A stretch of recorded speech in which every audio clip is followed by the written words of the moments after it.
Alright, ladies and gentlemen, welcome to the very first episode of my series 7 Iconic Uses of the Color Red.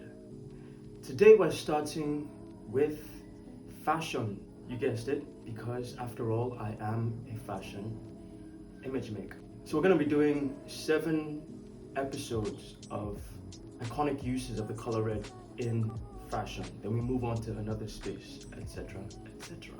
So let's get straight into it. Thriller was voted the greatest music video of all time by Rolling Stone. Every Halloween, countless fans across the globe till tomorrow recreate iconic looks from the video, but none as significant, none as striking as that red leather jacket. Shot in the 80s, the Thriller video went on to start a craze, a global craze of kids wearing leather jackets to look cool, just to copy that MJ iconic look. Counterfeit jackets were being sold for $500 to $700 a piece, and they weren't even the real thing. People just wanted to lay their hands on anything that looked like MJ's jacket. So let's take us back to the actual genesis of the jacket. After seeing his work in a previous project, Michael approached John Landis to direct this soon-to-be iconic of videos, Thriller.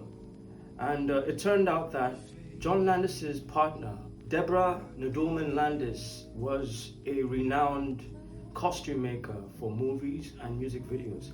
And she was tasked with the aim of designing something truly special for Michael to wear.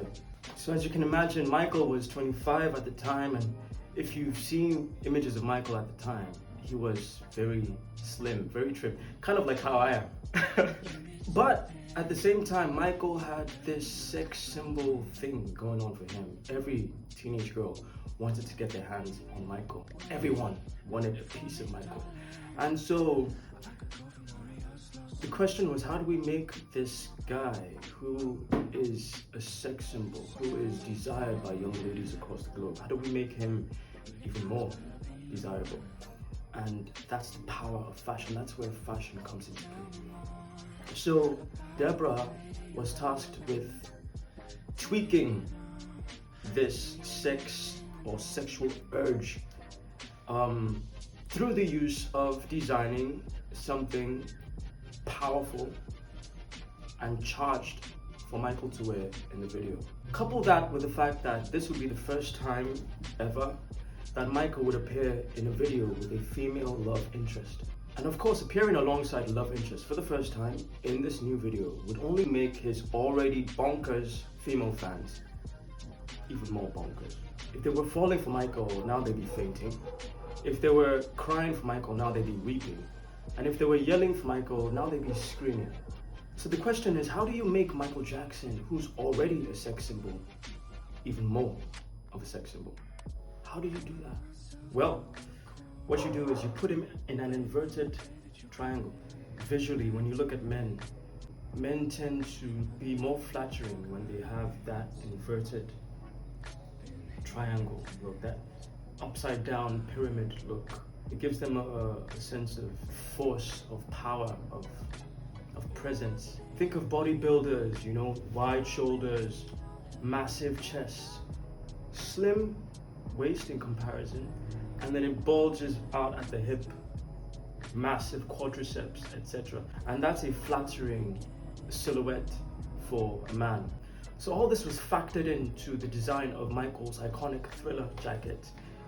The broad, exaggerated shoulders, the V inverted pyramid or triangle shape, the red color to connote passion, danger. All this was made to accentuate and to amplify his sexual appeal. So immediately after the release of the video, that particular jacket, that red Thriller jacket, became one of the hottest trends of the 1980s. It gave off this cool teen, rebellious energy, this sexual appeal. And young guys, young teenagers wanted to approximate Michael's sexual energy. So hundreds and thousands of fans would come to his shows across the globe wearing the jacket, bringing the jacket along just so he could sign the jacket, just so Michael can sign the jacket. So it's incredible to even think that there could be probably a million plus replica Thriller jackets out there, and maybe a dozen or two or 5 dozen that actually bear Michael Jackson's signature. Many fans who actually had their jackets signed by Michael authentically have gone on to sell their jackets for extremely mind-blowing prices. I'm talking hundreds of thousands of dollars. So the red jacket that Michael wore during the dance scenes, the ripped up, fucked up jacket, is owned by the Jackson family. So they have it as part of the archives of Michael's possessions, the paraphernalia of Michael's career. And it's in this glass box where people can come. I think it's in Neverland. They come and they pay to see it, and they pay to see other items that belonged to the King of Pop. But what about the jacket? The slick red glistening jacket, the one I'm talking about right now. What about that jacket? Remember the Paris-based designer Marc Lemont? Well, Michael gave or gifted him that iconic red jacket. So he held on to it for decades. In fact, he held on to it till 2011. How many years is that? That's 2011 minus 1982. You can do the math. And it was finally auctioned off, and before the auction, it was estimated to fetch $200,000. I mean, that's already a staggering figure for a jacket, all right? But guess what? This Thriller iconic jacket that once was worn by the King of Pop, as you can imagine, fetched a whopping $1.8 million. That's right, $1.8 million.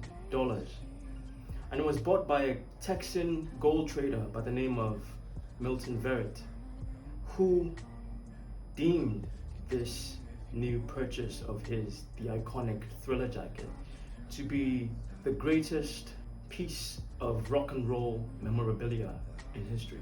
So that's it. That's the history of one iconic use of the color red in the form of Michael Jackson's Thriller jacket. And I hope to see you on the next one.